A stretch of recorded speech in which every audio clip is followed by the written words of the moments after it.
नमस्कार दोस्तों। आज की कहानी है मिलाप, मुंशी प्रेमचंद द्वारा लिखित।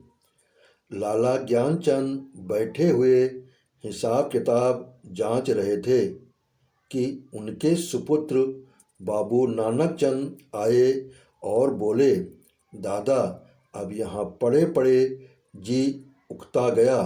आपकी आज्ञा हो तो मैं शहर को निकल जाऊं। 2-1 महीने में लौट आऊँगा।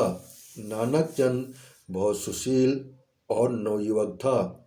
रंग पीला, आँखों के गिर्द हल्के स्याह धब्बे, कंधे झुके हुए। ज्ञानचंद ने उसकी तरफ तीखी निगाह से देखा और व्यंग्यपूर्ण स्वर में बोले, क्यों, क्या यहाँ तुम्हारे लिए कुछ कम दिलचस्पियाँ हैं? ज्ञानचंद ने बेटे को सीधे रास्ते पर लाने की बहुत कोशिश की थी, मगर सफल न हुए। उनकी डांट फटकार और समझाना बुझाना बेकार हुआ। उसकी संगति अच्छी न थी। पीने पिलाने और राग रंग में डूबा रहता था। उन्हें ये प्रस्ताव क्यों पसंद आने लगा, लेकिन नानक चंद उसके स्वभाव से परिचित था। बेधड़क बोला, अब यहाँ जी नहीं लगता। कश्मीर की बहुत तारीफ सुनी है, अब वहीं जाने की सोचता हूँ। ज्ञानचंद, बेहरत है, तशरीफ ले जाइए। नानकचंद हंसकर, रुपए तो दिलवाइए। इस वक्त 500 रुपये की सख्त ज़रूरत है। ज्ञानचंद, ऐसी फिजूल बातों का मुझसे जिक्र ना किया करो, मैं तुमको बार बार समझा चुका हूँ। नानकचंद ने हठ करना शुरू किया और बूढ़े लाला इनकार करते रहे। यहाँ तक कि नानकचंद झुंझला कर बोला, अच्छा कुछ मत दीजिए, मैं यूं ही चला जाऊंगा। ज्ञानचंद ने कलेजा मजबूत करके कहा, बेशक तुम ऐसे ही हिम्मतवर हो, वहाँ भी तुम्हारे भाई बंद बैठे हुए हैं ना। नानकचंद, मुझे किसी की परवाह नहीं, आपका रुपया आपको मुबारक रहे। नानकचंद की ये चाल कभी पट नहीं पड़ती थी। अकेला लड़का था। बूढ़े लाला साहब ढीले पड़ गए। रुपया दिया, खुशामद की और उसी दिन नानकचंद कश्मीर की सैर के लिए रवाना हुआ। मगर नानकचंद यहाँ से अकेला न चला। उसकी प्रेम की बातें आज सफल हो गई थीं। पड़ोस में बाबू रामदास रहते थे। बेचारे सीधे साधे आदमी थे। सुबह दफ्तर जाते और शाम को आते, और इस बीच नानकचंद अपने कोठे पर बैठा हुआ उनकी बेवा लड़की से मोहब्बत के इशारे किया करता। यहाँ तक कि अभागी ललिता उसके जाल में आ फंसी। भाग जाने के मंसूबे हुए। आधी रात का वक्त था। ललिता एक साड़ी पहने अपनी चारपाई पर करवटें बदल रही थीं। जेवरों को उतार कर उसने एक संदूकचे में रख लिया था। उसके दिल में इस वक्त तरह तरह के ख्याल दौड़ रहे थे और कलेजा जोर जोर से धड़क रहा था। मगर चाहे और कुछ न हो, नानकचंद की तरफ से उसे बेवफाई का जरा भी गुमान न था। जवानी की सबसे बड़ी नेमत मोहब्बत है, और इस नेमत को पाकर ललिता अपने को खुशनसीब समझ रही थी। रामदास बेसुध सो रहे थे कि इतने में कुंडी खटकी। ललिता चौंक कर उठ खड़ी हुई। उसने जेवरों का संदूकचा उठा लिया और एक बार इधर उधर हसरत भरी निगाहों से देखा और दबे पांव चौंक कर कदम उठाती हुई दहलीज में आई और कुंडी खोल दी। नानकचंद ने उसे गले से लगा लिया। बग्घी तैयार थी। दोनों उस पर जा बैठे। सुबह को बाबू रामदास उठे। ललिता न दिखाई दी। घबराए घर सारा घर छान मारा, कुछ पता न चला। बाहर की कुंडी खुली देखी, बग्घी के निशान नजर आए। सर पीटकर बैठ गए, मगर अपना अपने दिल का दर्द किससे कहते। हंसी और बदनामी का डर जबान पर मोहर हो गया। मशहूर किया कि वह अपने ननिहाल और गई, मगर लाल ज्ञानचंद सुनते ही भाग गए कि कश्मीर की सैर के कुछ और ही माने थे। धीरे धीरे ये बात सारे मोहल्ले में फैल गई, यहाँ तक कि बाबू रामदास ने श्रम के मारे आत्महत्या कर ली। मोहब्बत की सरगर्मियाँ नतीजों की तरफ से बिल्कुल बेखबर होती हैं। नानक चंद जिस वक्त बग्घी में ललिता के साथ बैठा तो उसे उसके सिवाय और कोई ख्याल न था कि एक युवती मेरे बगल में बैठी है जिसके दिल का मैं मालिक हूँ। उसी धुन में वो मस्त था। बदनामी का डर, कानून का खटका, जीविका के साधन, उन समस्याओं पर विचार करने की उसे उस वक्त फुर्सत न थी। हाँ, उसने कश्मीर का इरादा छोड़ दिया, कलकत्ते जा पहुंचा। किफ़ायत सारी का सबक न पढ़ा था। जो कुछ जमा सथा थी 2 महीनों में खर्च हो गई।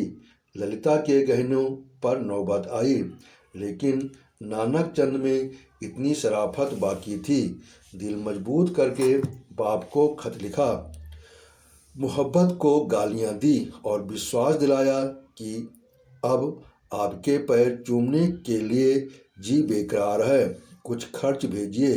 लाला साहब ने खत पढ़ा, तस्कीन हो गई कि चलो जिंदा है, खैरियत से है। धूमधाम से सत्यनारायण की कथा सुनी, रुपया रवाना कर दिया, लेकिन जवाब में लिखा, खैर जो कुछ तुम्हारी किस्मत में था वह हुआ। अभी इधर आने का इरादा मत करो, बहुत बदनाम हो रहे हो। तुम्हारी वजह से मुझे भी बिरादरी से नाता तोड़ना पड़ेगा। इस तूफान को उतर जाने दो, तुम्हें खर्च की तकलीफ न होगी, मगर इस औरत की बाह पकड़ी है तो उसका निबाह करना, उसे अपनी ब्याहता स्त्री समझो। नानक चंद दिल पर से चिंता का बोझ उतर गया। बनारस से माहवार वजीफा मिलने लगा। इधर ललिता की कोशिश ने भी कुछ दिल को खींचा और गो शराब की लत न टूटी, और हफ्ते में 2 दिन जरूर थिएटर देखने जाता। तो भी तबीयत में स्थिरता और कुछ संयम आ चला था। इस तरह कलकत्ते में उसने 3 साल काटे।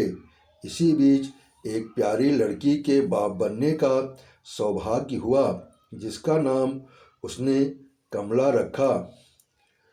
तीसरा साल गुजरा था कि नानक चंद ने उस शांतिमय जीवन में हलचल पैदा हुई। लाला ज्ञानचंद का 50वां साल था, जो हिंदुस्तानी रईसों की प्राकृतिक आयु है। उनका स्वर्गवास हो गया, और ज्यों ही ये खबर नानक चंद को मिली, वह ललिता के पास जाकर चीखें मार मार कर रोने लगा।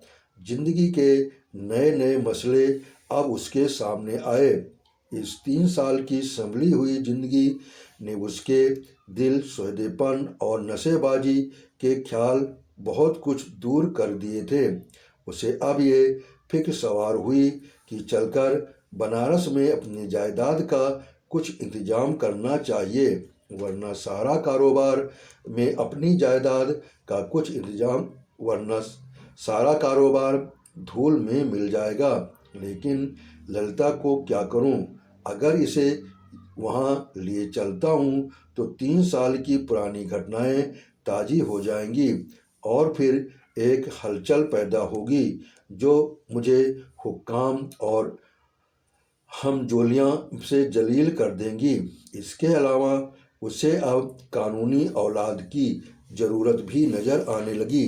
ये हो सकता था कि वह ललिता को अपनी ब्याहता स्त्री मशहूर कर देता, लेकिन इस आम ख्याल को दूर करना असंभव था कि उसने उसे भगाया है।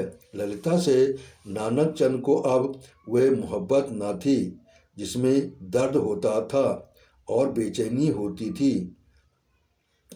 वह अब एक साधारण पति था जो गले में पड़े हुए ढोल को पीटना ही अपना धर्म समझता है, जिसे बीबी की मोहब्बत उसी वक्त याद आती है जब वो बीमार होती है। और इसमें अचरज की कोई बात नहीं है अगर जिंदगी की नई नई उमंगों ने उसे उकसाना शुरू किया।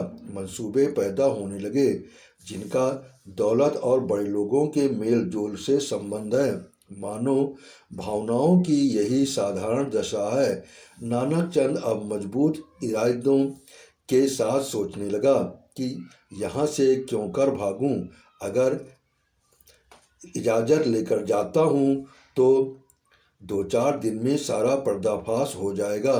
अगर हीला किए ले जाता हूँ तो आज के तीसरे दिन ललिता बनारस में मेरे सर पर सवार होगी और कोई ऐसी तरकीब निकालूं कि इन दोनों संभावनाओं से मुक्ति मिले। सोचते सोचते उसे आखिर एक तदबीर सूझी।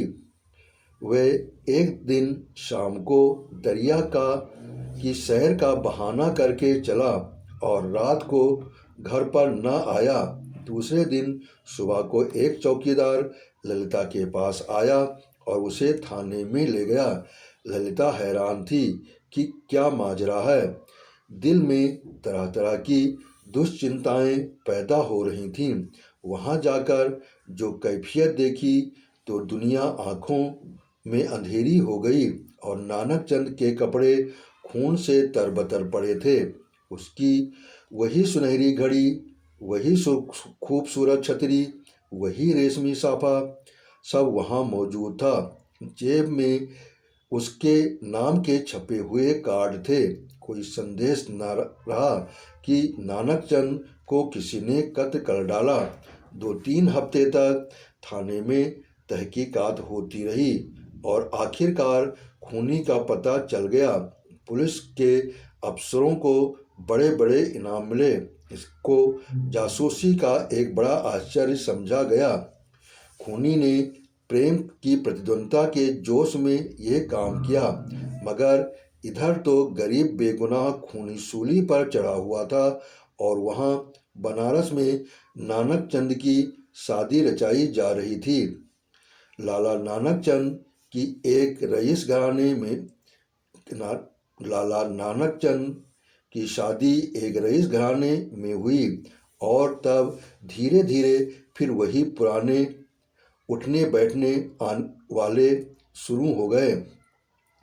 फिर वही मजलिसें जमी और फिर वही सागर ओ मीना के दौर चलने लगे। संयम का कमज़ोर अहाता इस विषय वासना के बटमारों को रोक न सका। हाँ, अब इस पिए पिलाने में कुछ पर्दा रखा जाता है और ऊपर से थोड़ी सी गंभीरता बनाए रखी जाती है। साल भर इसी बहार में गुजरा। नवेली बहू घर में कुढ़ कुढ़ कर मर गई। तबैतिक ने उसका काम तमाम कर दिया। तब दूसरी शादी हुई, मगर इस स्त्री ने नानक चंद की सौंदर्य प्रेमी आँखों के लिए कोई आकर्षण न था। इसका भी वही हाल हुआ। कभी बिना रोए कौर मुँह में नहीं दिया। 3 साल में चल बसी। तब तीसरी शादी हुई। ये औरत बहुत सुंदर थी, अच्छी आभूषणों से सुसज्जित। उसने नानक चंद के दिल में जगह कर ली। एक बच्चा भी हुआ था और नानक चंद गृहस्थिक आनंदों से परिचित होने लगा। दुनिया के नाते रिश्ते अपनी तरफ खींचने लगे, मगर प्लेग के लिए ही सारे मंसूबे धूल में मिला दिए। प्रतिप्राणा स्त्री मरी। 3 बरस का प्यारा लड़का हाथ से गया और दिल पर ऐसा दाग छोड़ गया कि उसका कोई मरहम न था। उच्छृंखलता भी चली गई। अय्याशी का भी खात्मा हुआ। दिल का दिल पर रंजोगम छा गया और तबीयत संसार से विरक्त हो गई। जीवन की दुर्घटनाओं में आकर अक्सर ऐसे महत्व के नैतिक पहलू छिपे हुआ करते हैं। इन संयमों ने नानक चंद के दिल में मरे हुए इंसान को भी जगा दिया। जब वे निराशा के यातनापूर्ण अकेलेपन में पड़ा हुआ इन घटनाओं को याद करता तो उसका दिल रोने लगता और ऐसा मालूम होता कि ईश्वर ने मुझे मेरे पापों की सजा दी है। धीरे धीरे ये ख्याल उसके दिल में मजबूत हो गया। उफ, मैंने उस मासूम औरत पर कैसा जुल्म किया, कैसी बेरहमी की।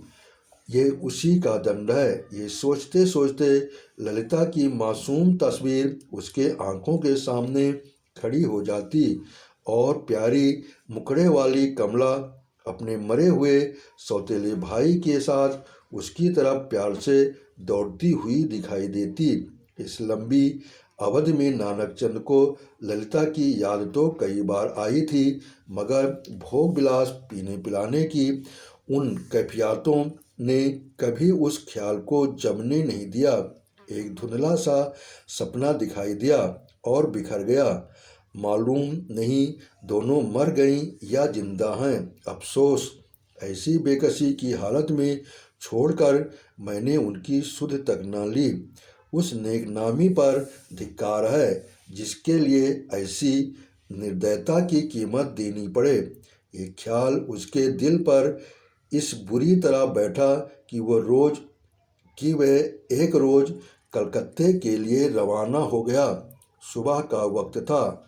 वह कलकत्ते पहुंचा और अपने उसी पुराने घर को चला। सारा शहर कुछ और हो गया था। बहुत तलाश के बाद उसे अपना पुराना घर नजर आया। उसके दिल में जोर से धड़कन होने लगी और भावनाओं में हलचल पैदा हो गई। उसने एक पड़ोसी से पूछा, इस मकान में कौन रहता है? बूढ़ा बंगाली था। बोला, हाँ, ये नहीं कह सकता कौन है कौन नहीं है।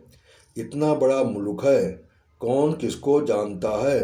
हाँ, एक लड़की और उसकी बूढ़ी माँ, 2 औरत रहता है, विधवा है, कपड़े की सिलाई करता है। जब से उसका आदमी मर गया तब से यही काम करके अपना पेट पालता है। इतने में दरवाज़ा खुला और एक 13-14 साल की सुंदर लड़की किताब लिए हुए बाहर निकली। नानक चंद पहचान गया कि यह कमला है। उसकी आंखों में आंसू उमड़ आए। बेख्तियार जी चाहा कि उस लड़की को छाती से लगा ले। कुबेर की दौलत मिल गई। आवाज़ को संभाल कर बोला, बेटी, जाकर अपनी अम्मा से कह दो कि बनारस से एक आदमी आया है। लड़की अंदर चली गई और थोड़ी देर में ललिता दरवाजे पर आई। उसके चेहरे पर घूंघट था और गौसौंदर्य का ताजगी न थी, मगर आकर्षण अब भी था। नानक चंद ने उसे देखा और एक ठंडी सांस ली। प्रतिव्रत और धैर्य और निराशा की सजीव मूर्ति सामने खड़ी थी। उसने बहुत जोर लगाया मगर जब्त न हो सका। बरबस रोने लगा। ललिता ने घूंघट की आड़ से उसे देखा और आश्चर्य के सागर में डूब गई। वह चित्र जो हृदय पट पर अंकित था और जो जीवन के अल्पकालिक आनंदों की याद दिलाता रहता था, जो सपनों में सामने आकर कभी खुशियों के गीत सुनाता था और कभी रंज के तीर चुभाता था, इस वक्त सजीव सचल सामने खड़ा था। ललिता पर ये बेहोशी छा गई। कुछ वही हालत जो आदमी को सपने में होती है। वो व्यग्र होकर नानक चंद की तरफ बढ़ी और रोती हुई बोली, मुझे भी अपने साथ ले चलो। मुझे अकेले किस पर छोड़ दिया है। मुझ में अब यहाँ नहीं रहा जाता। ललिता को इस बात की जरा भी चेतना न थी कि वह उस व्यक्ति के सामने खड़ी है जो एक जमाना हुआ मर चुका, वरना शायद वो चीख मारकर भागती। उस पर एक सपने की सी हालत छाई हुई थी, मगर जब नानक चंद ने उसे सीने से लगाकर कहा, ललिता, अब तुमको अकेले न रहना पड़ेगा, तुम्हें इन आँखों की पुतली बनाकर रखूँगा।